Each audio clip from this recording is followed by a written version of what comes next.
ईश्वर को अगर आपने अनुभूति में लाना है तो आपको 3 मार्ग बताए गए। एक तो है आप ज्ञान मार्ग से जाएं, दूसरा आप भक्ति मार्ग से जाएं, तीसरा आप कोई योग कर लें, हठ योग, राजयोग, या फिर आप कर्म योग कर लें।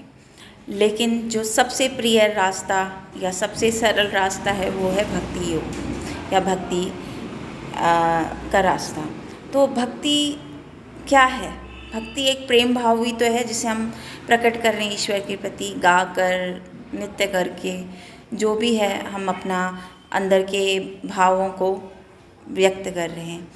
तो सबसे ज़्यादा ज़रूरी चीज़ जो है वो है प्रेम भाव, और उसको हम जब भक्ति में इन्वॉल्व कर देते हैं या मिला देते हैं तो हम ईश्वर के करीब होते चले जाते हैं। इसीलिए मैं हर चीज़ में यही बोलती हूँ कि आप चाहे कोई भी कार्य करते हों, चाहे कोई भी बिज़नेस करते हों, उसको प्रेम भाव से स्वीकारें। आप जहाँ भी हैं उस जगह को स्वीकारें, आप जिस भी पद पे हैं उस पद को स्वीकारें। कभी भी शिकायत ना करें कि मैं ये क्यों हूँ, या मेरे साथ ही ऐसा क्यों है, या मैं ये काम क्यों कर रहा हूँ, मुझे कुछ और करना चाहिए।